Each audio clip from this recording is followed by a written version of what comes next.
ইরানের পররাষ্ট্রমন্ত্রী Abbas Araghchi বলেছেন তার দেশে আমেরিকা যে হামলা করেছে আত্মরক্ষার্থে এর জবাব তেহরানকে দিতেই হবে। তিনি দাবি করেন ইরান হামলার যে জবাব দেবে তার পরিণতির জন্য ওয়াশিংটনের যুদ্ধবাজ প্রশাসন দায়ী। এদিকে রবিবার ইসরায়েলের বিভিন্ন জায়গায় শক্তিশালী হামলা চালিয়েছে ইরান। এ হামলায় শতাধিক বেসামরিক ইসরায়েলির আহত হওয়ার কথা স্বীকার করেছে তেল আভিভ। এই হামলায় তেল আভিভ সহ বিভিন্ন শহরের ব্যাপক অবকাঠামোগত ক্ষয়ক্ষতি হলেও কারো নিহত হবার খবর পাওয়া যায়নি।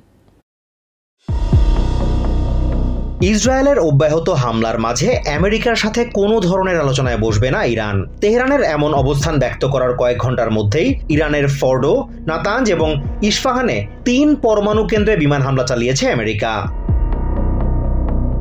এই হামলার পর তাৎক্ষণিক প্রতিক্রিয়ায় ইস্তানবুলে ইরানের পররাষ্ট্রমন্ত্রী আব্বাস আরাকচি বলেছেন, কূটনীতির সময় শেষ, নিজেদের আত্মরক্ষার সব অধিকার ইরানের রয়েছে, তাই আত্মরক্ষার্থে ইরানকে এখন এই আগ্রাসনের প্রতিক্রিয়া জানাতেই হবে।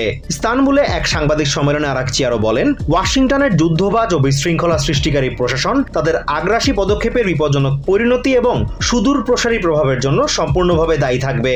উদ্ভূত পরিস্থিতিতে নিরাপত্তা পরিষদের জরুরি সভা আয়োজনে জাতিসংঘের প্রতি আহ্বান জানান তিনি। তেহরানের দিক থেকে আলোচনার কোনো পথ খোলা আছে কিনা এমন প্রশ্নের জবাবে আরাকচি বলেন, আমেরিকা প্রমাণ করেছে যে আলোচনার ভাষা নয়, তারা শুধু হুমকি ও ক্ষমতা প্রদর্শনের ভাষা বোঝে। এদিকে আমেরিকার হামলার পর ইসরায়েলে নতুন করে ক্ষেপণাস্ত্র হামলা চালিয়েছে ইরান। ইসরায়েলের উত্তর ও মধ্যাঞ্চলের একাধিক স্থানে ক্ষেপণাস্ত্র আঘাত হানার খবর প্রকাশ করেছে স্থানীয় গণমাধ্যম।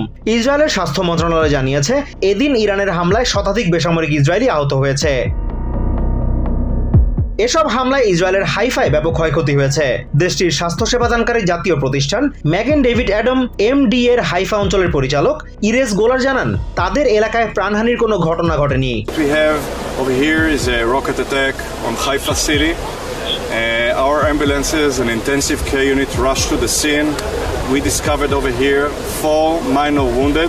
একই অবস্থা মধ্যাঞ্চলীয় শহর নেস জিওনার। সেখানেও ইরানের ক্ষেপণাস্ত্রের আঘাতে ব্যাপক অবকাঠামোগত ক্ষয়ক্ষতি হয়েছে। এই হামলায় অন্তত 16 জন আহত হয়েছে বলে জানিয়েছে স্থানীয় প্রশাসন। ব্যাপক ক্ষয়ক্ষতি হয়েছে তেল আভিভেও। সেখানকার বেশ কয়েকটি আবাসিক ভবন পুরোপুরি বিধ্বস্ত হয়ে বেশ কয়েকজন আহত হয়েছে।